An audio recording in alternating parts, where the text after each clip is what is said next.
the topic of today's logical talk is Assam Bandh.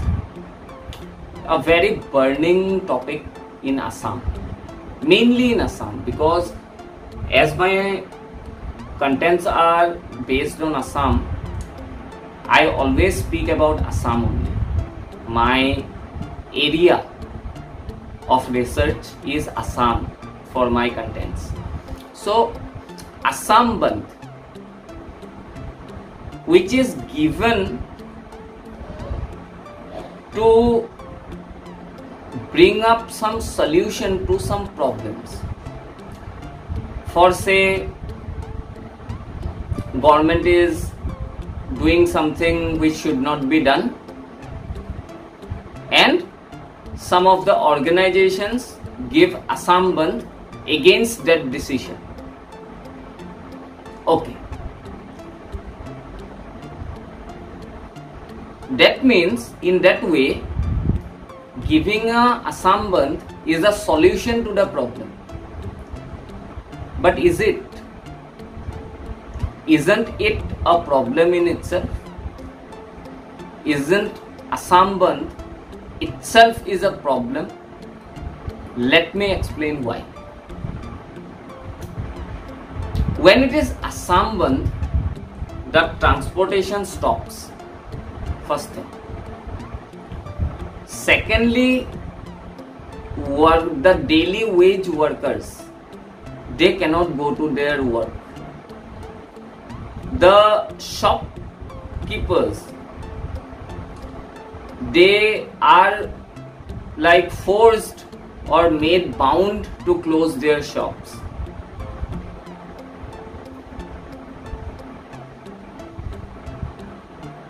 The cab drivers, the auto rickshaw drivers, the rickshaw drivers, the e-rickshaw drivers, they cannot ply their vehicle on that particular day.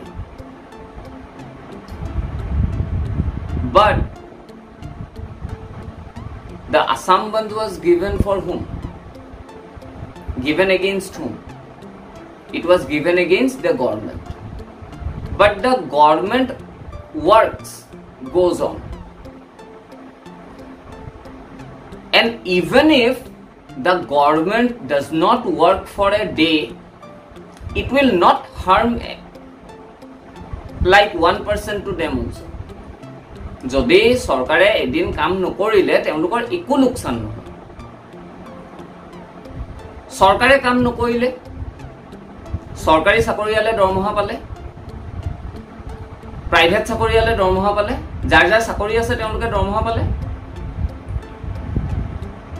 ইন্ডাস্ট্ৰিত কাম হৈ থাকিলে, industry বন্ধ নহল, ইন্ডাস্ট্ৰিত কাম হৈ থাকিলে,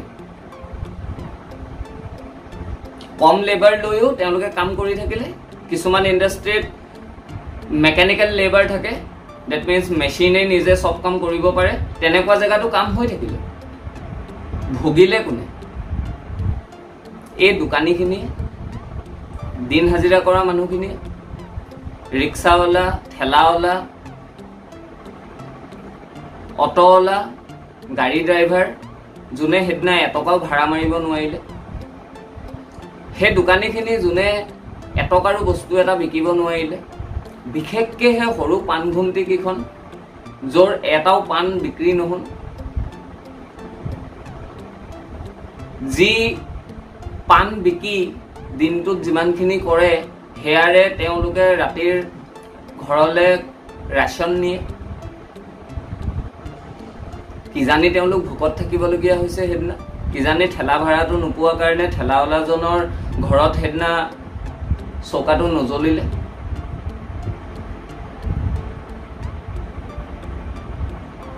কিজানি সেই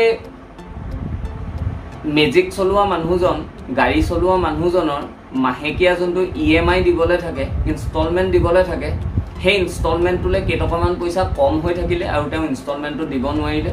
কিজানি সেইদিনা ভাড়াটো মাৰিবলৈ পোৱা হ'লে তেওঁ সেই ইনষ্টলমেণ্টটো পূৰা হৈ গ'ল। ভুগিছে কোনে? এই দুখীয়া চামে। অসম বন্ধ এটা দি গোটেই অসমখন বন্ধ কৰি দিয়াটো কোনো বীৰত্বৰ কাম নহয়, সেইটো এটা কাপুৰুষৰহে কাম। I am sorry for my words, but Assam বন্ধ দিয়াটো কোনো বীৰ মানুহৰ কাম নহয়, কোনো মানে ভিক্টৰিয়াছ ফিল কৰিবলগীয়া কাম এটা নহয়, সেইটো আচলতে কাপুৰুষালীহে। কিয়? কাৰণ তোমালোকৰ যদি মাত মাতিবলৈ আছে, তোমালোকে যদি নিজক ৰাইজৰ প্ৰতিনিধি বুলি ভাবা, go and speak with the government directly. Go to the secretariat and speak with the government officials directly. Yes, কোনোবাই প্ৰতিনিধিত্ব কৰিব লাগিব, someone has to take the lead. And as these organizations are based on students or religion or culture or caste, so they are taking the lead. But after you have taken the lead, you need to work accordingly. তোমালোকে তাত কামটো কৰিব লাগে য'ত কৰাটো দৰকাৰী।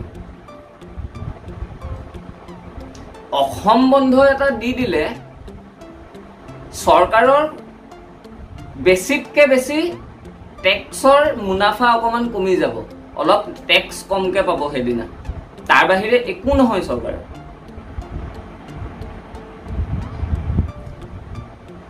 So it is my earnest request to those organizational heads who take this decision of giving Assam Bandh. ময়ো নাজানো সেইটো ডিচিশন কোনে লয়, বাট ইট ইজ জাষ্ট আমি নিউজত পাওঁ যে বা বাতৰি কাগজত পাওঁ যে আমুক দিনা অসম বন্ধ আছে, ইমানটা সংগঠনে দিছে। এই যে আপোনালোক যোনকেইজনে সেই ডিচিশনটো লয়, এই ডিচিশনটো লোৱাৰ আগত এবাৰ ভাবিব যে এই দুখীয়া চাম যে আছে, এই দুখীয়া চামৰ সেইদিনা কি হয়। এই দুখীয়া চামৰ বেংকত কোনো পইচা নাথাকে, তেওঁলোকৰ ইনফেক্ট একাউণ্ট এটাও নাই চাগে।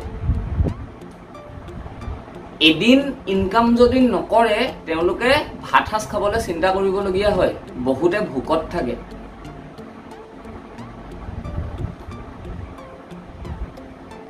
So it is time we should think about an alternate way. Is a Assam বন্ধ নিদি তাৰ অল্টাৰনেটিভ কি কৰিব পাৰি? চৰকাৰক like the simple and straightforward notion of Assam Bandh is to compel the government. চৰকাৰক বাধ্য কৰাবলে, কিবা এটা কাম কৰিবলে বা নকৰিবলে চৰকাৰক বাধ্য কৰাবলে অসম বন্ধ দিয়া হয়। So there will be some other alternatives also. As you are organizational heads, you better know what those alternatives will be.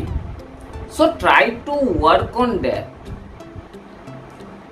Don't just give a Assam Bandh, because Assam Bandh hua loge loge na middle class na upper class kuno suffer nokore, suffer kore lower class e, dukhiya manu kiniye suffer kore.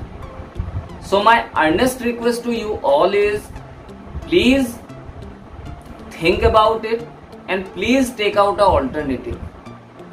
Karon Assam বন্ধ দি গৈ থাকিলে এ চলি গৈছে, চলি যাব। ইয়াক হলুৱাৰ চিন্তাধাৰাটো আহিলেহে হলনি হ'ব। আৰু যিহেতু the organizational heads are considered to be the leader of our society, our community. Being a leader, আপোনালোকে নিজেও সাকে নিবিচাৰে যে দুখীয়া সামে কষ্ট পাওক।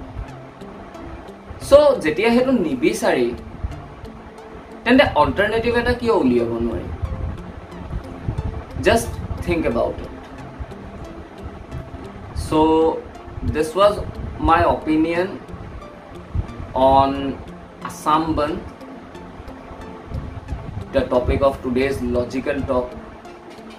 I think I have discussed it logically. Je kyo Osom Bandho dibon nalage, kyo Osom Bandho beya, Osom Bandhotuk moi kyo eta problem buli koisu, solutionotke beshi problem buli kyo koisu, moi sage bujabo parilu. Jodi apunalokor video to bhal lagile, please hit the like button. Please let me know in the comments below যে কথাখিনি মই ভুল কৈছো নে শুদ্ধ কৈছো আৰু ইয়াৰ সলিউশনটো কি কৰি উলিয়াব পাৰি। যদি আপোনালোকে বিচাৰে কথাখিনি এটা হিউজ মাছৰ মাজলে যোৱাটো, then please share my video on all your social media handles like Facebook, Instagram, Twitter, WhatsApp, whatever. And please subscribe my channel so that I get the encouragement to work like this in the future. With that, please stay tuned with the channel for more interesting contents like this. We shall be meeting in our next video. Thank you.